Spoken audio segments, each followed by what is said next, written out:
Thanks for tuning in to the Loser Kid Pinball Podcast. We are on episode 108. I'm Josh Roop. With me, my co-captain, as always, Scott Larson. I almost blanked on our intro. How do I? We've done 108 episodes, and I've almost blanked on how to do almost that. Blanked. It's all good. It's all good. Holy crap! And tonight we're going to be talking about the magic of Foo Fighters. And Scott, I know you ordered one, right? I did. I ordered a premium, and I ordered that through Zach and Nicole Mini at Flippin' Out Pinball. They've always been really good, and I am super excited because I ordered the Rush Shooter Rod that glows, which is the Starman from 2112, which is awesome. And I also got or at least I placed an interest in getting the topper. So I'll have the gears grinding away, and hopefully the cats won't jump up there and get smushed a little bit because they love walking around on the toppers. But yeah, contact Zach and Nicole. They've always been really great to work with. And for all your pinball needs. You know it. And I got a Pro on the way too, and it should be here in like 2 months. Oh yeah, you're probably going to get yours sooner than mine. So. Oh yeah, mine was supposed to be in June. The production schedule got pushed back just a little bit by 2 weeks, but it sounds like we're looking still the beginning of June. So yeah, I'm still stuffed to the gills, so I'm okay with waiting a little bit. But enough of us talking about flipping out. We have a special guest on tonight. The man that goes by formerly number one in our hearts.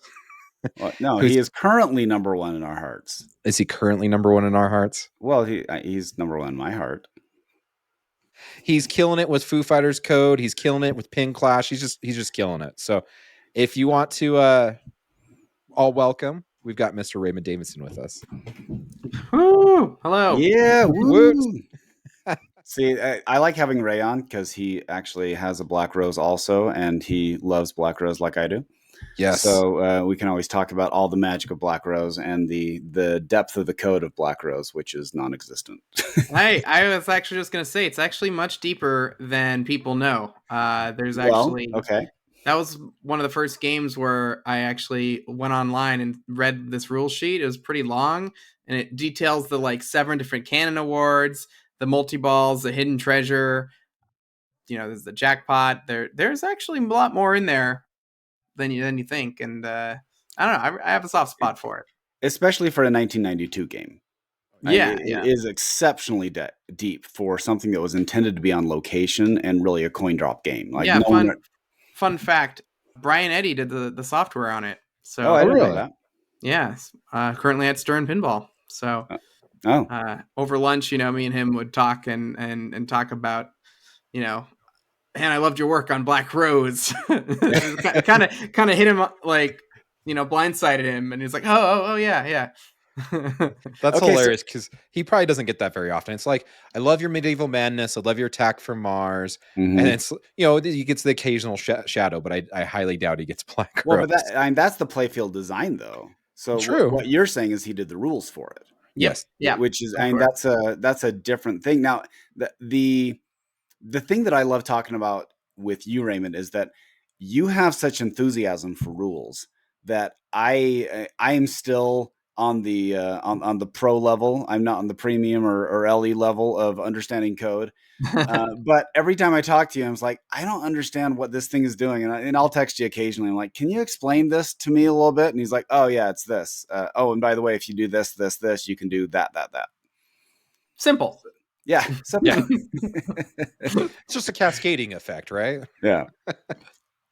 Well, and it's funny because a lot of people are like, oh, I'm hard up for cash, and sometimes budgets are a little tight, but if you want to, you could go the Raymond route. It sounds like you won your Foo Fighters recently, right? You got to tell us about this. Yeah. The North American Pinball Championships, otherwise known as Nationals, happened at the District 82 in De Pere a few months ago. And I took it from Escher. Me and him battled in the finals. Yeah, he had a couple of rough games, but sometimes you just got to do a little bit better than your opponent. And I managed to hang in there, and I won it. So I won a Stern Pro of my choice, and I chose Foo Fighters. Nice. No bias at all, right? You're like, this game's probably the number one game. It's gonna battle out Godzilla for the top spot. Well, at least rules wise, right? So Ray, when did you get pulled in on the rules on this game? And walk me through how you're going to approach a rule set and story, incorporating storyline, incorporating songs. How does that all work in your mind? Yeah, I think I basically just rolled right off of Rush right on to Foo Fighters, and basically the outline was kind of made of like these are the modes. We kind of have an idea of what to do with, but nothing set in stone really. And then like the Overlord's gonna have something. There, he has 3 different songs, so he's gonna do something there. Area 51, a multi-ball, the Wizard mode. So all that was kind of already all laid out, and I just had to go and kind of fill in the gaps and actually implement all the different features. Kind of like how it was when I joined Rush and when I joined Zeppelin, where there's an outline and I just go and just fill in all the details. Well, and I'm glad that you mentioned, Rush, Zeppelin, Avengers. You've got your name attached to those 4 games. You have not worked for a consistent designer yet. You've been bouncing around. How was this process working with Jack Danger versus Richie or Borg or even Elwin? Yeah, it's been really fun working with Jack. He's really easy to just message, and he'll also message me, and Tanya will join in. We'll have little mini meetings of hey, I was thinking this could be cool, that sort of thing. When we have kind of like a problem that we need to solve, we just all huddle and we all throw our ideas out. I'll throw my ideas, Jack will throw his. Tanya will kind of wrangle them all together and maybe add one of his ideas, and we all just kind of blend together. And it kind of shows in the game because you see a very approachable game with some nuances, but not all the sophisticated complications thrown at you all up front. You kind of have to dive into it, and if you don't know any of that stuff, it doesn't really matter. You're still beating cities, starting multi balls, getting Foobot parts.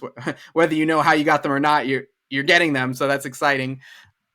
And the game just kind of all flows together really well in a good package. So when you were approaching code, there is the danger of it's been described as chopping wood. It's like it's not really interesting. You just keep doing the same thing and you slowly get more and more points, but it's in a very methodical way. How do you avoid that sort of approach to a rule set and make it exciting so you can blow it up? Yeah, I'm always looking to avoid any sort of exploits that would be boring. Like, you never want the thing you should do to be the thing you don't want to do, right? If those two are in opposition with each other, your game's not going to have as much legs to stand on. You're not going to be coming back to it as much. So, things like examples in Foo are the modes. You have to beat them to qualify the wizard modes, because I didn't want people just shooting a shot and then trapping Timing up it and out. waiting for the timer to go down and then go Mhm. on to the next mode and wait for the timer to go down. But that led to some conflicts of, well, the modes, they're kind of hard to beat. How long should they be? We want people to be able to experience everything. So we ended up coming with up with the nice compromise of your first mode, you're going to get 5 shots spotted, and then your second mode, you're going to get 4 shots spotted, and then 3 shots. So someone who plays a mode, the first mode they play, that you can probably beat that mode. You might not get it your first try, but the modes all carry their progress as well, so you can just go right back in. And that was kind of a cool thing too, is it was challenging to build a rule set around a game where you can pick your modes. I know Avengers does that, and it's very challenging because you have to make sure there's not just one mode everyone's always going to want to pick. So to kind of counteract that, I like to have the modes have different pros and cons depending on what game state you're in.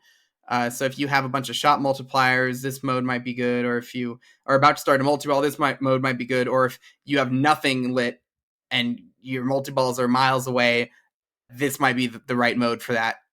So that's kind of what you have to aim for and balance when you're designing the rules for the modes. Now, with Inside or Connected, do you get audits back for how many like modes are started and how many modes are completed, and like I guess what information do you get back? Because I could imagine that being amazingly valuable for you as the designer to say, oh, well, that mode is being played way differently than I thought it was going to be. Yeah, I definitely watch a lot of streams to make sure there's nothing out of whack. And if you just look on the game, you can view audits, and so anything you can view in the game audits is something that might get dumped after a show, and we can look at what everybody did. It's like, oh, nobody in the entire show started this mode. Maybe that's okay. Maybe it's too hard. That sort of thing. And then another valuable thing is achievements. If there's an achievement nobody's getting, we can check on it, or maybe make it a little easier. That sort of thing. So do you get feedback? Like you brought up shows and audits, which is perfect because they're basically, the games are roughly connected to you guys. That you may have a distributor that brings them, but what about like a game that is put on Joe's Bar in Cheyenne, Wyoming?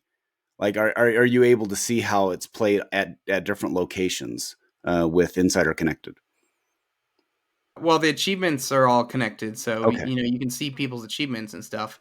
I don't know about the game audits. I can't speak to that. I don't Okay. know. So I noticed there. I mean, this has obviously got a lot of nuance from Deadpool, a little bit from Jurassic Park.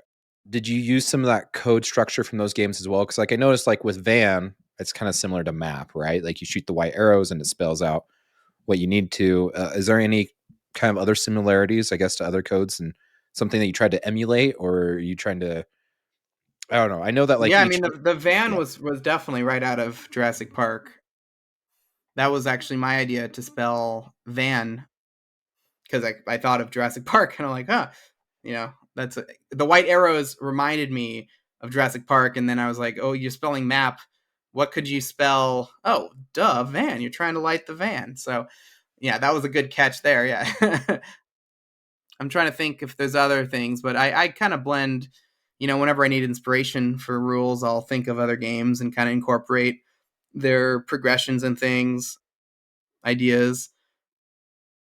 I guess the Overlord is kind of like Rush Time Machine multi-balls, where there's three different multi-balls from the same sort of device, but each one is different. So Okay. all of my life multi-ball, and then Monkey Wrench multi-ball, and then the Pretender multi-ball. So that kind of worked really well in Rush, where you're in the time machine and you can do any of these, multi balls. It's a little different on Foo because you always go in the same order, but also on Foo, each one is sort of better than the one before it. Like there's more jackpots, you get more balls in play, that sort of thing. Cool. Is there any throwback games that you use code for, or like some idea? Because like it's one thing I love about Jurassic Park. I don't know if people realize it or not, but you hit the 5 shots, and then the spinner's lit for those 5 shots, and you hit it. It's just like in Stars from Stern. You hit the 5 stars, and then you can hit the spinner for big points. I didn't know if there's some kind of inspiration that you pull from what some of those older games too. I mean, there's the inlane targets that Jack came up with. I think he said he got those from Heavy Metal Meltdown or something. Okay. Yeah. But rules wise, the older games are just they're different than the modern games, so it's hard to just port rules directly from them. But there is a super spinner in the game, so when that's active, it's worth more. Uh, there's Yeah, I mean, I don't know. It's hard to think of any direct parallels No off the top of worries. my head. Which mode do you usually like to start with? I usually like New Orleans just because kind of all the shots are available. It's kind of a nice one to get your feet wet, and it's good with multi-ball because of that. That or Seattle is kind of similar, but it really just depends on what I'm feeling. New York is fun if you just want to rip spinners. Like my favorite combo in the game is the center spinner to side ramp over and over again. So I'm really dialed into that. New York can be good, but yeah, I mean, I like all the modes. Did you get to put any Easter eggs of yourself in from like Seattle or anything like that? No, I don't think I have anything hiding. And Come yeah. on, party pooper. It'd be cool though, just because that was your hometown and whatnot. And anyhow, You could have Dave Grohl give you a shout out. yeah. All my Seattle friends.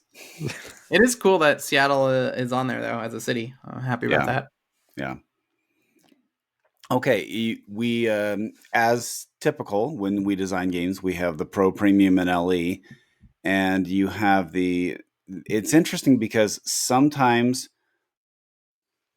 the Pro kind of wins out as the preferred game. Sometimes the Premium wins out in the preferred. And I'll use an older one like Metallica. I would say the vast majority of the people who get Metallica, they tend to get the Pro. But there are other games where the Premium far and away is the winner for popularity. So when you're designing a game, you don't know which one is going to win out. It sounds to me like it's kind of 50-50 on this one, which is nice. Well, I'm staring at a screen with two people, and one has a pro in order, and one has a premium on order. And you have a Pro, but then again, you won it. So Yeah. I'm sure they'd let you upgrade for an upcharge. So yeah, so like how does that affect your mindset for the rules and saying, well, I don't want it to drastically affect how we play the game, but there is something different with the Premium that has the upper play field. Yeah, I mean that's a great way to describe it. I like to have clear benefits and uniqueness to having the premium, but not have things that are totally different or you feel like you're missing half the game, with a pro. So for like the premium, Area 51 is in both models, but on the premium, it all involves the upper playfield. So you got to hit the little targets and the orbit and the ramp and the stuff. But on the pro, we don't have an upper playfield, so we just kind of once you hit the ramp enough times, it'll start. And so you're kind of missing out on the pro that satisfaction of like lining it up and then hitting the upper target, and you're starting Area 51. Because on the pro, it just sort of happens, and you might not know when or why. So like as a premium owner, you can be like, yeah, I really like that experience. I'm happy to get the premium and get that. But as a pro owner, once you learn that, you're like, well, I have the same opportunities as a premium player. It's just not quite as fancy and warm and fuzzy.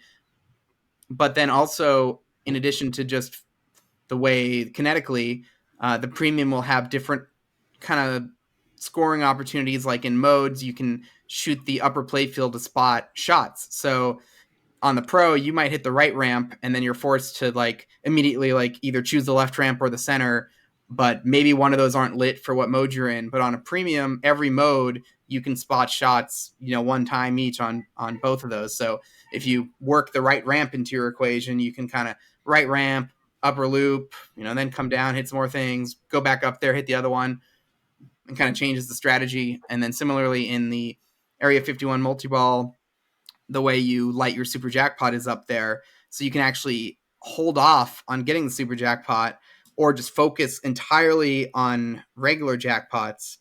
Because on the pro, once like on the premium, you can always build your super jackpot up top. And so therefore down below, you're always getting jackpots. But on the, sorry, did I say pro or premium? On the pro, once you kind of get 8 jackpots, then your super jackpot becomes available.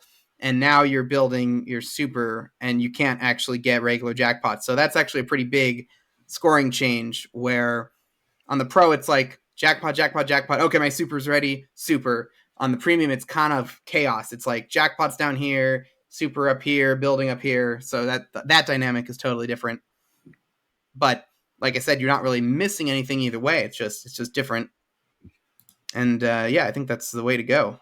And then, of course, not from a software perspective, but from a design perspective, there's always all the cool, sculpts and things. And that little magnet under the Overlord's actually kind of fun, too.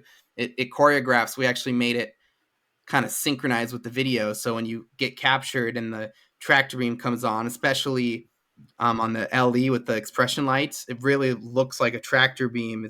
And then it starts shaking and the ball starts going like with the video. It's pretty cool. That's awesome. There is a lot of cool, those little quirky, just like with the Pro, like there's no upper playfield, like you said. And so the plastics are actually layered and they say like under construction, right? And just it's cool that I feel like there's a lot with this game that you guys just took a little, just took the material and just tweaked it a little bit and just made it just that much better. And obviously it's shining through. Like it's just the automatic winner. We've had several pinball machines released in the last 3 months. If you didn't know that, you might be under a rock, right? It's been a crazy month for sure. But it's crazy because it's like, what's everyone's favorites besides Foo Fighters? Because we know you're going to say Foo Fighters. This game has been received very, very well. I hope this has probably made you pretty happy, right? Right, Ray? Like have you had any negative feedback on this game so far? Not particularly, no. I mean, everyone's been loving the heck out of it, and it's cool to be part of something that everyone's so excited about. And like, and everyone's like asking me rules questions, and I'm like, yes, I will answer them. Like, yes. What do you want to know? It's great, and I guess it's probably a little bit different than some of the previous projects you may have worked on. So, but I don't know. It's just great to see such a game that's loved. I did find it funny though. Like, what was it, Dennis Kriesel? It's like finally a game, band game that Ray's not on, and then they announced you on because everyone just assumed it was just gonna be Tanyo, but they never realized that you were working in conjunction. So they're like, oh, yep, Ray's on another band game. Are you going to throw your hat in for a game outside of a band anytime soon? Or are you just happy with the bands? I don't know. It's just the way it's all been lining up so far. You never know what's next. So this is, I'm guessing here, this is probably the band that you have been most familiar with of all the bands that have been released, I guess. Actually, is probably the one I was least familiar with. Really? Yeah, Okay. I never really listened to Foo Fighters before working on this. I mean, I had heard, I think Learn to Fly was kind of the only song I knew. Oh, no, and then, that's early Foo Fighters too. Yeah. oh, is it? I think that's off their first album, isn't it? That probably explains close. why I know it. Yeah, Yeah. Yeah, that was a huge departure from Nirvana because it was kind of like, hey, this is a light, a light fun thing, and a lot of Nirvana songs were less fun. Yeah, I guess there's not as much Grohl screaming in Learn to Fly as some of the later songs, right? Mhm. Yeah.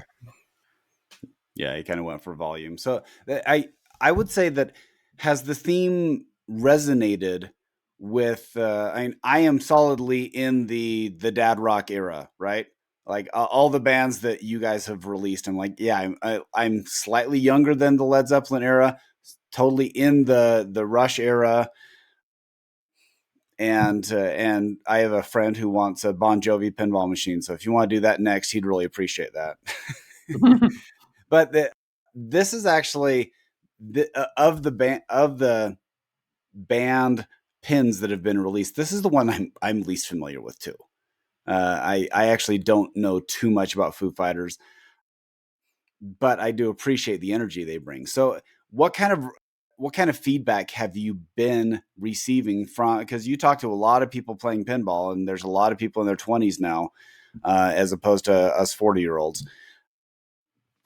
What do they think about the theme? It seems to be a big hit, especially on location. People are playing the heck out of it, and so usually theme is one of the biggest thing that draws you to a game at a location. So the fact that people are playing it means it's a theme people really resonate with in that crowd. So yeah, and I did know a lot of people that were, when I mentioned I worked on the Foo Fighters pinball, they immediately like, there's a Foo Fighters pinball? I'm like, yeah. And then I, go buy one or go play one, So it's it's been pretty good. More preferably go buy one. Yeah. And to answer your question, Scott, it was actually off their third album, Oh, okay. Nothing Left to Lose. Their first one was self-titled, Foo Okay. Fighters. All right. And the second one was The Color and the Shape. So Gotcha. So I actually really like Monkey Wrench, which is from their second album. I think that one's one of their better songs. But I'm more of Yeah, a I that's it's so weird. Everyone had said that was like one of their favorite songs, and that was like one that I had never heard before. And then I played the game, and I'm like, oh, this is pretty good. I can see, yeah. such an upbeat kind of punk song, just so good. It I don't gets know. I even like more upbeat when you activate the bot frenzy. You get the chip yes, tune version. chip tune version. Yes, this is Ooh. what I'm talking about. Scott's Yeah. just like, yep, yeah, Yeah, uh-huh. yeah, chip tune, Chip yeah. tune. Yeah, that's awesome. Imagine rock and roll music mixed with video game music. Well, That's it's kind of not our essence of fault. The chip tune. Overlord took over and wanted to make everything all tech now. And I love it. I can't wait for it.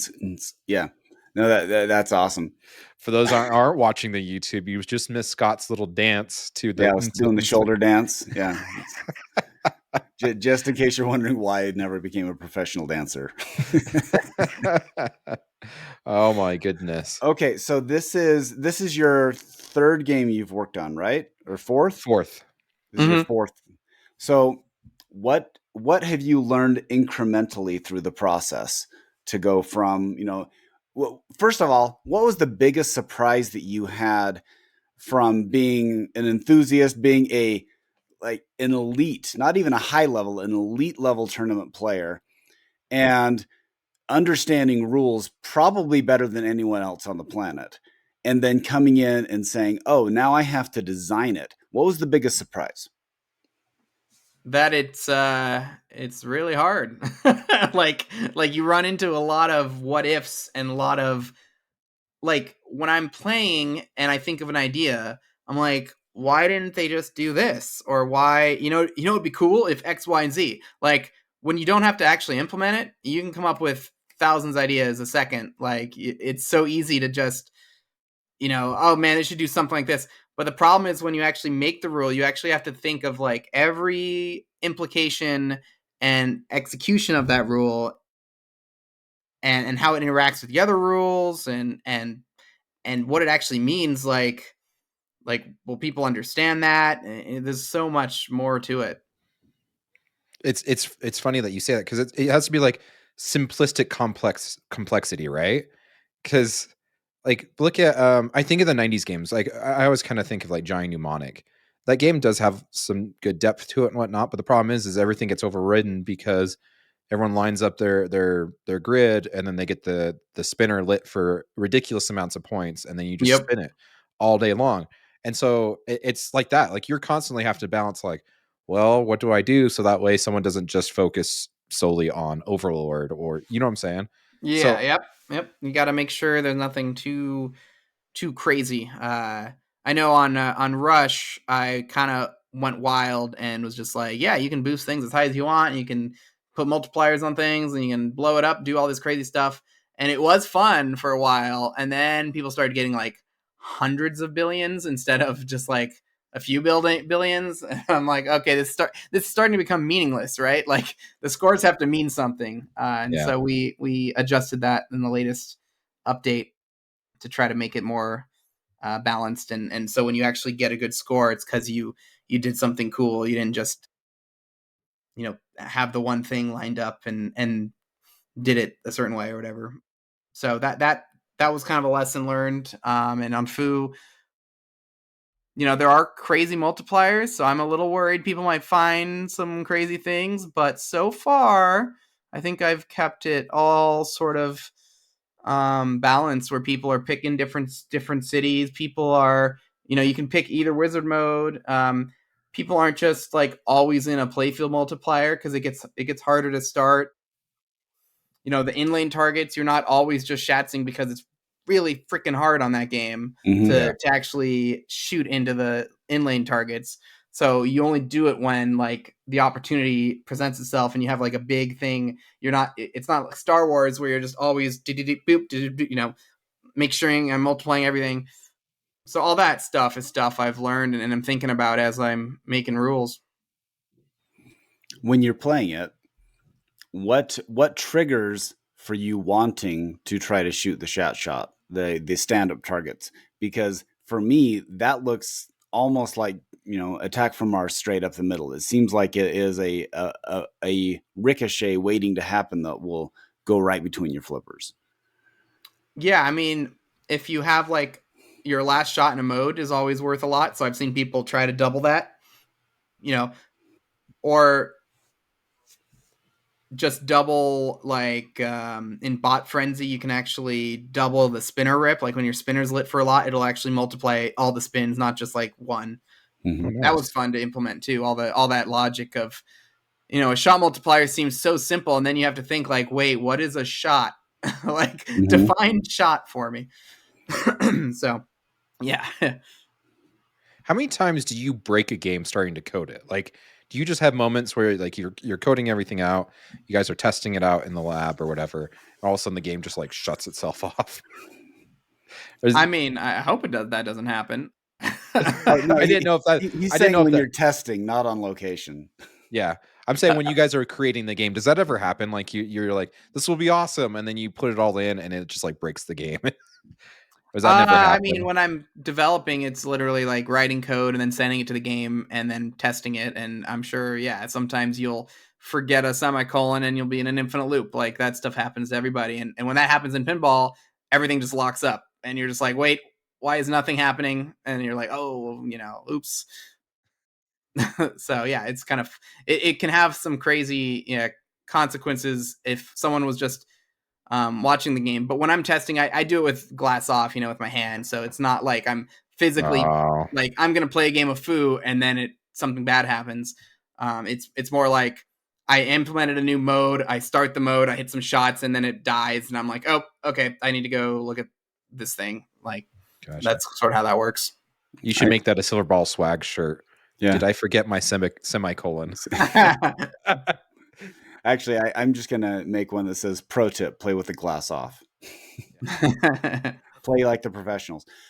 Now, your life before pinball was in coding, like you were in software, right? Yeah. Yeah, and so are you a unicorn that you actually have that background in actual coding, but also being an elite player too, and coming over? Has that been any different? First I would say it's actually not as rare as you'd think. I think people that find themselves good at pinball, or at least very enthusiastic about pinball, Sure.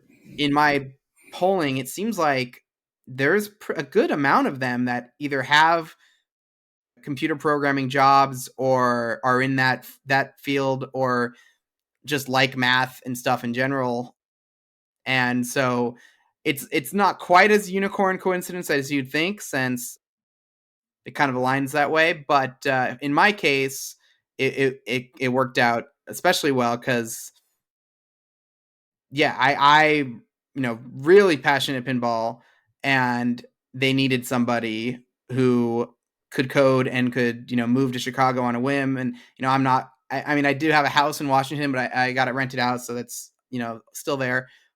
But I was basically able to take advantage of the opportunity and just dive in. How have you been like in Chicago? Is it definitely like is it a change of pace from Seattle? Like, are you enjoying the food more? What are your thoughts on Chicago? Yeah, I mean, it's similar in a lot of ways. Things are expensive, and like there's traffic on the 90, and it's very, a lot of things are similar. But I will say it's nice where it's not always gray and raining. Like it's cool to see the sun when you step outside. The wind is annoying, but I think I'd trade the wind. But then you actually want the wind when it's hot outside, so that actually cancels out. And then in the winter, you just don't go outside. So that solves that problem. You hibernate. Duct tape Okay, the door shut. remind me how this whole experience started. That and you're a programmer in Seattle, an elite level player, and how did it end up that your job and your passion merged? This was basically Tim Sexton's doing. He reached out to me because he had seen me at tournaments, and I think he knew that I was in software, and he had actually just had the same sort of crossroads in his life where he was working in software and was able to had an opportunity to go to Stern, and he had to make that decision. Do I want to leave what I know and try this new adventure? And so he did it, and he loved it so much that he kind of recruited me, thinking I'd be a good match. And I was like, well, I literally just closed on this house like a few months ago. Why don't you try in a year? And sure enough, next year he reached out and was like, hey, we're still, what do you think? Did you want to come give it a shot? And I was like, well, I do have a renter now, and I mean, what's worse? Sure, I'll do an interview. Yeah, let's see where this goes. I mean, I didn't really believe that I would actually be able to work at Stern Pinball. Like, that's pretty cool. But I was like, well, I don't want to pass this up. So, I followed the interview. They flew me out to Chicago. I had to like, you know, not be at work on a Friday randomly or whatever. Just be like, oh, sorry, yeah, I'm not in today. I'm sick. Yeah. So, yeah, that was cool. They treated me well there. Showed me some of the cool Chicago spots. They put me up in a nice hotel downtown. It was really really a cool experience. And then they hit me with like the coding questions at very beginning of the day, like 9 a.m. And I'm like, I kind of froze up, and then I like remembered, it's like, remember, you know how to code. It's okay. Just do your thing. And so got on the whiteboard. It's so weird, writing code in a marker and whatnot. And well, did well enough, and then got an offer, and pretty much, I had to think about it a little bit and talk it over with my parents. What should I do? Should I go to Chicago? I don't know. And my friends were like, well, yeah, I mean, it's pinball. You love, that's your thing, right? Like, They still make those, right? yeah, exactly. So yeah, that's kind of basically it. And just sort of Tim Sexton just kind of reached out, and I, yeah, that was it. That's awesome. It's not what you know, it's who you know, right? Well, and a little bit of what you know. Well, okay, I Then would say that you end they're up in a going to hire boardroom with. Ray over me for because he can code and he can play and he knows rules. Well, just So make sure you put your semicolon on the board when you're writing it in a yes. marker. Is it the same? Is it a coding language that you use that you have been familiar with, or did you have to learn a new language? So it's C++, which is, I had done it in college a lot. That was pretty much what you wrote. Well, when I first went to college, like your first year in college, you do like Java, which is kind of like the beginner's language to kind of get you the concept of programming. But then your later classes are all done in C++, which is like a more hardcore language where it doesn't do a lot of the stuff for you. You kind of have to be more meticulous with spelling things out, and learning how the computer memory works, and algorithms and data management. And so all that kind of thing was all in my upper CS classes, and that's what they use at Stern. But I hadn't really used it in my jobs except for like briefly touching on it. One of the jobs I worked at actually had a Mac and a Windows version of their program, but the program was more just a wrapper for a Flash application. So you'd actually download like a Windows or Mac thing, and you'd run it, and then it would have a Flash window where you'd be able to do all your things in. And so you went at that job, I mostly did Flash programming, but I did every once in a while have to peek into the Windows code, which uses C++. So I didn't have zero professional experience with it, but it was pretty low on the list of things that was fresh in my mind. But I did remember I had to kind of remember my college, remember your training, and that, came in handy. So my mind's blank. What do you got for me, Scott? So I lost you in my code talk. I should have. No, it's No, yeah, we're so entranced by the code talk, we didn't know what to say. yeah. Oh, Okay, so coming to Stern Pinball, it's a dream job, and a lot of people like. Were you concerned at all that some people say it's like don't meet your heroes, right? Because in your mind, they're going to be someone different than they are, and they may or may not live up to your expectations. How has that been merging your love with your job?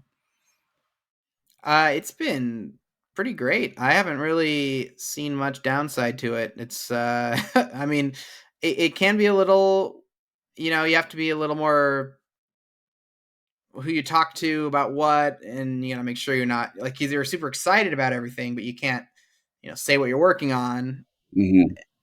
and you can't participate in the rumors and speculations, you know, part. But other than that, I mean, I still go to all the pinball tournaments I can, and still play games at my home, and even play on location. And yet, I still work on a game's code every day, and I can't get enough of pinball. I don't know. I'm crazy. We want to remind everyone after the show, we have the Patreon where Raymond's going to be opening up about all the rumors and secrets. Yeah. Aha. Yeah. Sorry. I Yeah, just thought so. I it'll just apologize. be, you know, $1 million a month, or however many, you know, to take the place of losing, Your you know, job, five sure. Yeah. Well, Yeah. all the years of employment. And reminds the me. lawsuit to follow with it. It reminds me of when Star Wars came out. Then, like the last 3 terrible movies, J. Abrams handed out like a sheet that said, "This is everything you guys can discuss," and it was a blank piece of paper. That's funny. That's great. That's Okay. great. Now, there are a crazy amount of talented pinball players in the Chicago area. How brutal is league? Do you have league nights, or do you just do competition, or how's that work? Yeah, I'm part of the Chicago Pinball League, which is, you know, it's pretty small, only 24 people, but we go to people's houses and play once a month, and you're kind of grouped with people who are doing as well as you in the league. So, yeah, I'll be facing all the top dogs. You know, Keith Johnson is in the league. Andy Bagwell is in the league. I mean, it's not quite as crazy as it used to be. You know, I don't think Josh or Zach Sharp are in the league anymore. Roger Sharp is, though. It's really fun playing with him, and he'll still kick your butt if you're not careful. You got to watch out. He can still play, and so it's cool because he is kind of like a hero, right? And you're just playing pinball with him, like in the Chicago League, and same with, you know, a lot of industry people like Joe Katz, Keith Johnson, Mark Seiden, Jim Shear. Yeah, I think that's his name. Yeah, Stern Pinball. There's even just all sorts of people that you hang out with and play. It's pretty cool. I will have to admit, if you ever get the opportunity to meet Roger Sharp, definitely do it, because we always joke about like don't meet your heroes, but like Okay. Roger is like the most down to earth guy I know. Roger is one of those people that actually exceeds your expectations on meeting your heroes, because he makes you feel like you're awesome, as opposed to you going and saying, "Hey, you remember that shot you did? That was really cool." Yeah, he gives you such good praise when you do something cool. He's like genuinely impressed, and it makes you feel really good. And he's very very humble about his own playing, and I definitely did not expect the mustache to be as awesome as it is. That it's an Well, impressive you remember when he stat. shaved it off, and people were like, "Whoa, whoa, what Oh, he happened?" did? Yeah. It was like for a week or something, and he posted a picture, and people are like, "No, no, no, no, you need to grow that back." It just came right back like nothing. Yeah, He woke up the next morning and poof, it was there. Yeah, yeah, like the Santa Tim Allen in the Santa Claus. yeah. Yep. There's 2 Perfect. people who are required to have mustaches: Roger Sharp and Tom Selleck. Yep. Definitely. Oh my goodness. So what has kind of stood out to you in the Foo Fighters process versus some of the other stuff you've done in the past? I mean, there is this whole storyline and lore that I had to learn, and you know, with the Overlord, Okay, it's all so kind of, describe this. I don't know the lore at all, so yeah. so See, tell me that's about it. I'm still kind of trying to figure it out too. I'm not the guy. Tanyo could be able to tell you, or Jack, but it's basically, from what I gather, The Overlord's like this alien who grew up in Area 51, kind of raised by scientists who like, kind of treat him as like their kid. And so he kind of like the Sonic movie where he grew up on all the pop culture and stuff. But then at some point he kind of was like old enough, and Tanya described it as his angsty teenage years where he wanted to go out and reformat everyone and everything to be techno and digital. You can kind of that's kind of why on the game you'll see like the Area 51 area, those buildings. Mm-hmm. Area 51 is like a desert with like warehouses. So you Mm-hmm. might be wondering why it looks all like purple neon sort of thing. That's basically the Overlord turning everything into his futuristic vision of reality, and then also giving people these helmets that reformat their brain to just kind of rock out to the techno music, kind of like what was it, the Riddler in Batman Forever kind Oh of yeah, deal. yeah. Yeah, that's kind of what I gathered. And then the part that starts confusing me is when you get into the meta of the Saturday morning cartoon, where there's like the action figures that the Overlord is collecting, because I guess in this world the Foo Fighters are a TV show and they all have their own action figures. Okay. And so the Overlord, that's kind of why in like the match sequence he's like flipping channels on the TV, because it's kind of like Okay. he was watching the Foo Fighters, I guess. But also the Foo Fighters are not only on the TV show, but then they're also real because they end up being the ones to stop the Overlord Mm. from his plan. And so the Foo Fighters get in the van and they travel to these cities that he's reformatted and try to take the helmets away and save everybody. Or like in the Seattle mode, this is a call. They're kind of going around everywhere, like helping everybody. Run is the Roswell mode where the Overlord actually is there and he's chasing you, and you gotta have to run away from him. And Chicago's, I know they all have like the helmets on. You're freeing the helmets, so all the modes have their own little storyline to it. And then the Area 51 storyline is you're going to Area 51 and you're actually digging through the old files of this Overlord, because remember they've had him since he crash landed as like a little baby alien.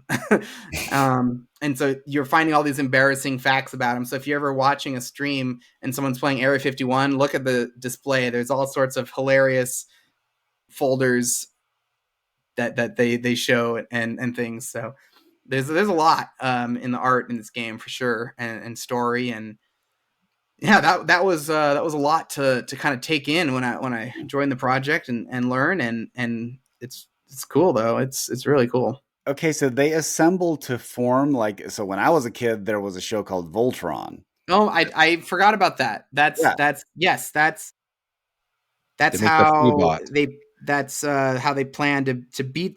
Or that's see, this is where I get confused again, yeah. because Is this the cartoon, their Saturday morning yeah. cartoon, or is this the actual Foo Fighters who are traveling around? Yeah, I'm not sure, but I just know that yeah, there's this big Foobot that you end up fighting the Overlord's big suit, thing that he's in, Mm-hmm. spaceship with legs, kind of like what was that, Avatar style. Yeah. And so you build this Foobot, and now you can control the Foobot, and that gives you the extra power to kind of take him down. That's kind of like the late game stuff, Foobot and Final Battle, after you've saved everybody and whatnot. So I was listening to Bro Do You Even Talk Pinball this week with Nick Lane and Kevin Manny, and they were talking about like pinball machines being scripted. Like the old Williams used to be like Second City, they'd pay to come in, and like Tina Fey was part of Medieval Madness and whatnot. Mm-hmm. How much of it is Stern coming up with this content versus do you guys even pay people to do a script? Like, because this seems all pretty off the wall. Like, did I this all think this come? was all in house. I know Zombie Yeti, Jeremy Packer came up with a lot of the art concepts that then we ended up building off of. And yeah, I don't actually know how all that sort of happens, because like I said, when I join, it's all done already, and I just am jumping into the code. So yeah, it's pretty impressive though. It's pretty cool. Do you usually see a completed playfield, or is it still a whitewood when you're working on code? It's always a whitewood, yeah, but it has all the shots and lights and things, so you Yeah. can code it. And then once you do see the final art, you're always blown away, because you're like, oh wow, this is way better than just a blank playfield. Like, this is really cool. What's So your what's favorite? your Go oh, ahead. go ahead. I was just gonna ask, what's your favorite game you've worked on so far? The current one. The one that's on the I mean, production line. yeah, right. I mean, they have all been pretty cool. I guess I have a soft spot for Led Zeppelin, because it was like my first one where I really got to just go ham and basically, you know, come up with the multi-ball rules. So I got to think of all the cool different progressions of, like, this multi-ball is going to be based on shots, this one's ramps, this one's switches, that sort of thing. And then, it was I mean, Avengers was like getting my toes wet and kind of just doing what Keith wanted. And that was cool too. That definitely was a great way to jump into it. But I think I have a soft spot for Led Zeppelin. But then after that, Rush was even better. Like, in terms of, I got to that game had so much going on that it was like Led Zeppelin on steroids. And then Foo Fighters is kind of orthogonal to those games, where it's yeah, I get to do a lot of cool things, but I'm not coming up with everything on my own and just kind of going wild. It's been more of a work with Jack, work with Tanyo, kind of collaborative kind of experience, I guess. And it's been fun. Yeah, it's really cool, and I'm really happy with how it came out. So I don't really have a favorite. They're all just kind of different experiences. What's your favorite shot in the game? Uh, Probably the side ramp. It's just like the smoothest, easiest side ramp in a long time. Like, you just hit it and it just flies around there. I feel like you don't really brick it. It's like, if you get it in that vicinity, it just kind of sucks it up there, and it just feels really good. And then you can shoot the spinner afterward. So, like, that combo is probably my favorite. That's all Ray does. He sits in the lab and just shoots that shot over and over. What's the most shot combo that you have planned for the code? Like an 8-way combo, 7-way? Well, I think it stops after about 12 or 13, which is when it gets to red. So every time you're hitting a combo, the color gets a little more up the spectrum, and you actually can see it, like, both on the playfield with the lights, the little circle combotron lights. They'll start changing colors, and once you get it to red, that's like the max, and I think that's 13 or 14. After that, it doesn't go up any higher, but you're still getting, like, huge, millions of points every time you keep it going. Yeah, it's the combos on that game are really fun, and if you just keep hitting combos, you'll get good points. Like, don't underestimate the combos. Awesome. Well, we're kind of coming up onto the hour mark. Is there anything that you haven't got to share about Foo Fighters that you want people to know? There's just something that's like, Yeah, what you, haven't we asked that we should have been asking?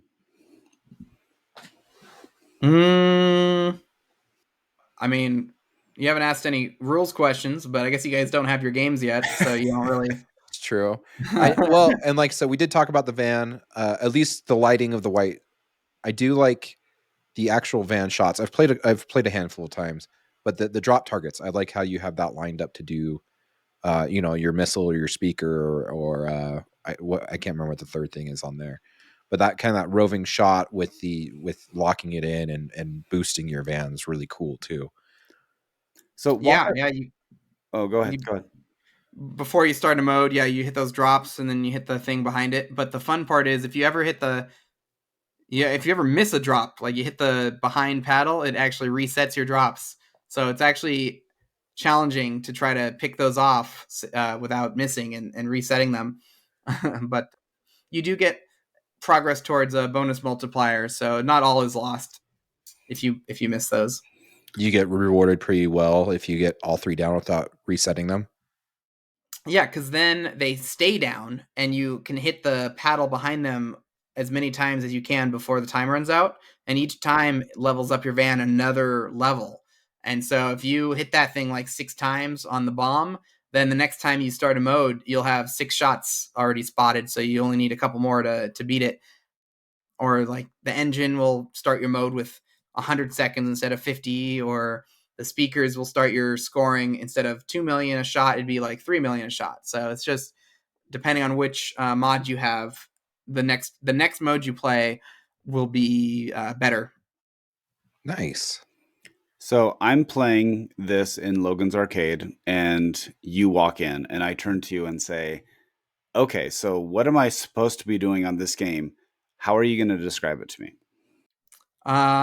Basically, I would say you honestly, for any game, I think I'm stealing this from Travis Murray. The 3 M's: modes, multipliers, multi-ball. Actually, maybe not in that order. Modes, multi-ball, modes, multiplier. Anyway, so I describe those 3 things. I say your modes are hitting the white arrows to spell van and shooting the left ramp. Then just pick a mode. Whatever shots show up that you like, pick that mode, because it'll actually show you the arrows as you're selecting the modes. And then tell them where the multi-balls are, which is hitting the Overlord a bunch of times. He captures your ball, and then you shoot the ball. That's a multi-ball. Or shooting the right ramp on a pro 5 times is a multi-ball. Or on the premium, you go up there, and each time you hit the ramp, it will actually spot you a shot the first time. And you just have to start it by hitting the diverter opens up and you hit the back target. So I would describe those, and then I would describe the multipliers of shooting the right orbit 3 times builds the Rocco meter to start 2x scoring. So don't sleep on just shooting that right orbit and getting the ball to kind of figure 8 into that little side lane, and that will start your playfield multiplier. And that's kind of all you need to know. In the modes, you just follow colored arrows. In the multi-balls, I guess I'd tell them about the add-a-ball, which is your radio targets on the left. If you hit both of those, then the big radio light will start flashing, and then you hit either of those to collect that radio, and that's your mystery reward, which in multi-ball is always add-a-ball. And then I'd tell them if you can beat 3 modes, you get a wizard mode, and that would be like my goal that I'd set for them. I'd be like, that should keep you busy for a while. Okay. Cool. Well, I'm excited. I can't wait to get my game. I've already sold my Whitewater. There's a spot just waiting, glowing. Ooh, you probably got a pretty penny for that. I remember that game shot up majorly. So it's been really interesting. I don't know if anyone has tried to sell a game recently. I did get a pretty penny off it. I can't complain. But it was really weird. Like, I don't know if you guys have ever had this problem. I posted on Pinside, and someone messaged me, "Can I convince you to give you a heady glass?" I don't know what the heck that is. Apparently, it's a bong, a really, really nice bong. And I was like, So no, he was really familiar with your pastimes. I guess. And then the other weird part too is I don't know how deep I know Scott knows about this. Let's just say there was one that shared like an awkward, sad family situation and said, because of this, I'm a little strapped for cash. Can you give me $500 off? No, $1,500 off. Oh, $1,500 off. They want $1,500 off for their.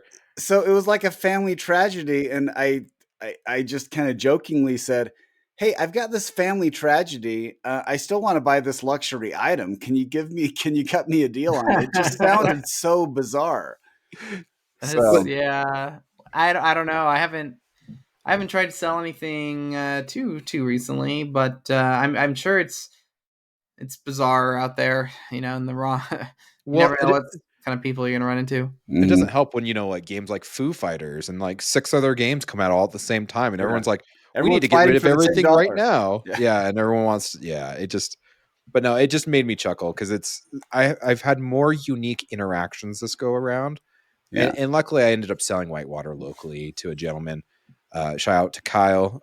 Thanks for buying my whitewater. He was in love with it. Got Does dropped it off. have a? Did it still have the topper? It did. I Okay. did the new ROMs that actually do the bonus hold on the third waterfall drop reward. Oh, nice. Yeah, that home ROM is nice. Oh, it's so good. And you know what's funny is I was selling it as like the motor was broken, and then I got to Kyle's house and we opened it up and I realized the set screw was loose on the Yeti head. So we just had Oh, to tighten down the set screw. The motor was fine. I had a issue on my Walking Dead I got where the drop targets would do this dance where they'd go like chunk chunk chunk chunk, and I'd be like, oh, I don't want to look at drop targets, and I look and it's literally just a screw that was like loose, and I just went Yeah. and then fixed it. Isn't it funny? Some of those, every time I have to take off the glass, I'm like, please just be something Just simple. Hey, I Like- actually I had that with Rush when I opened my LE, and I'm like, there's a problem with the drop target. Like, so I can't remember exactly what was going on, and I looked and like the spring had fallen off, and so I just reattached the spring, and it was fine. Nice. It's like, That's oh, how it was with my Godzilla. The magnet portion of the stomach, the metal stud, fell out of Mecha His Godzilla's belly. stomach. yeah, Yeah, and I was the like, tummy grab. "What Yeah. the heck?" So I text Zach Benny because he does the warranty stuff, and he was training Greg Bone at the time, and Mhm. they get on a conference call, and we're there talking, and I'm like, "Oh, a screw fell out of the back," so I just Yeah. slid the stud back in and screwed it in. I actually now that I finished my renovation, I still need to get because Greg pulled because my side scoop, the opto was bad on mine. So Ray, and we talked about this a few times. That was the issue why I couldn't play, because that side scoop, that was such a bad situation. And so finally he's like, everything was back ordered because obviously this is the modern era. And so Greg like pulled his out and sent it, and then Stern warranted it, sent it out to me, but my wife put it somewhere and I have no idea where it is. So now that we have Poor finished, Greg Bone. yeah. So I need to find that and give it back to Greg Bone. I've appreciated the patience he's had, but it's Are you going to anything this year or next year? Expo Texas next time? Planning Expo. Texas is definitely on my list next year. I couldn't go this year because wife was heading to a girls trip, so I had to be home with the kids, and I was not interested in bringing my 12, 9, and 8-year-old to TPF, and I think my 12-year-old would have been fine, but I think my 9-year-old and 8-year-old would have just been like, Dad, this is boring. Except we went over to my friend's house who had a Bond 60, and so we were playing that, and they fell in love with sitting on a stool and playing pinball. And so my friend actually gave me a stool, and so my kids have actually been playing pinball more than they ever have since I've had pinball machines. Wow. And it was just the whole, they like sitting up so they can see a little better.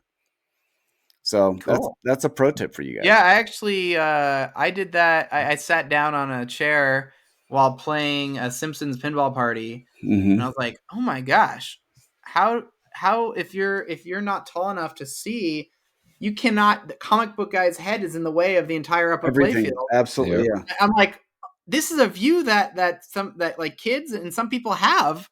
Like it was like, wow, okay, I'm gonna stand up now so I can play, but it is comfy. You get to just kind of sit down and relax. Or if you're in the lineman position, because he got way down, Yeah, well, when you're defending the ball towards your flippers, Yeah. I feel like that would be helpful for sure. You get to see the angles in a different way, I guess. Yeah. Yes, but I just booked our hotel for Chicago, Yeah. so So we should be there, and I'm planning on it. Oh, wait, why'd you book the hotel? I thought we were staying at Ray's house. That's Yeah. that's what I thought too. I got There's too some many. space under the. See the pinball machines where like furniture should be. I don't. There's not much room here. Well, we'll just sleep under him. So It'll be like when you had those little tents as a kid. You'd just be like sleep under them, and we can even put up like bed sheets on the side. Yeah. Make a fort, a pinball Yeah. fort. Well, cool, Ray. If you want someone to get a hold of you, what's the best way to get a hold of you? Well, Ray also has a Discord. He has Yeah. Oh yeah. It's perfect. Yeah, you just go to my Twitch chat, like Ray Day Pinball, twitch.tv/Ray Day Pinball. Give me a follow there, and if you want the Discord, you can type !Discord, or you can just message me on Facebook Messenger. Is probably the easiest way, I guess. And I've got to give you a shout out on that Discord. It's one most of those Discords kind of like do great at the very beginning and then they just kind of putter out. Yours always seems to be active. Like there's always someone commenting on it, and so it's Yeah, kind of yeah, nice. it's pretty crazy. Yeah. So it blew up with the discussion of all the IFPA changes for next year, which is a whole other podcast in itself. You guys should get have you already gotten Josh on and talked about that at all? Actually, we haven't, but that's a great. I mean, we had him on for Pulp Fiction, and 2 episodes ago. Yeah. So we haven't been able to bring him back on, but that's actually a good point. It seems like there's a lot of rule changes, so it'll be interesting to see to get his view and perspective on that.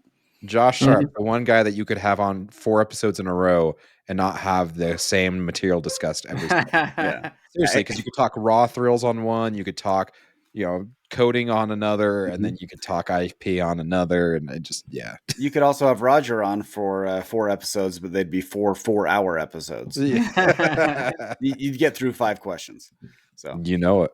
Okay, a couple things I want to point out. So we did something fun. Silver Bar Swag. If you go and check out our stuff, we had Brad Albright do the design for.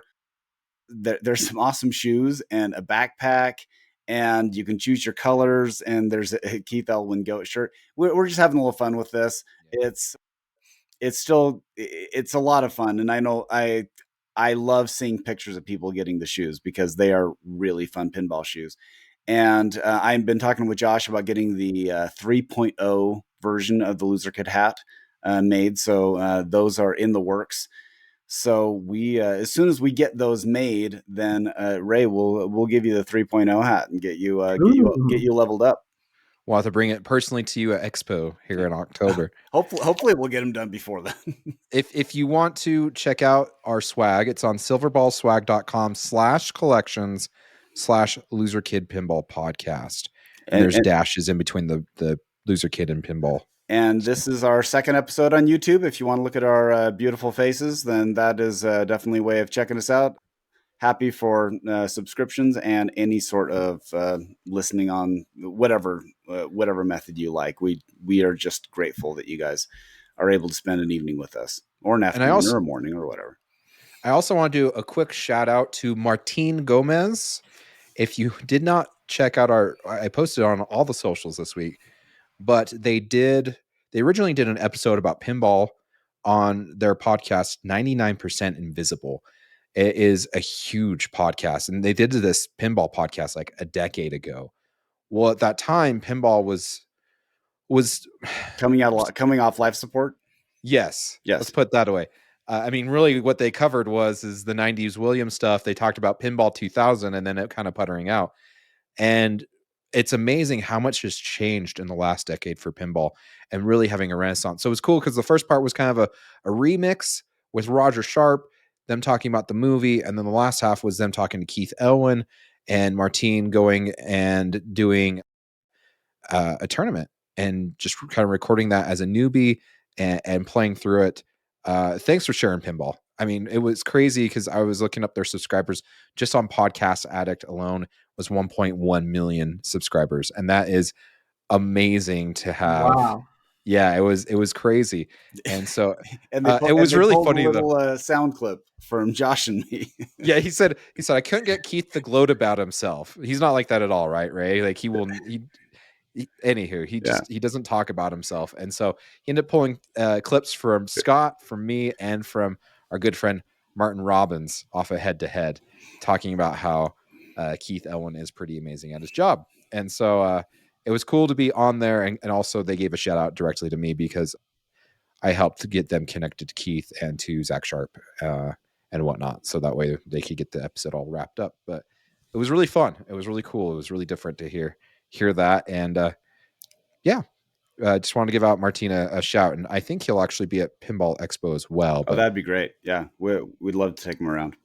So other than that, If you want to get a hold of us, we are loserkidpinballpodcast@gmail.com. You can get a hold of us on Facebook, Instagram, Twitter, Twitch, all at loserkidpinball. Like Scott said, if you want to buy some of our swag, easiest way right now is to go to silverballswag.com/collection/loserkidpinballpodcast. And there's shirts, shoes, coffee mugs. There's even fabric. Yeah. You can knit your own thing. Shout out to Jen Rupert for buying some fabric. I guess she's going to make a dress out of it. It's going to look That's amazing. awesome. I cannot wait to see it. And and I'm Silverball swag. I'm sporting my triple drain.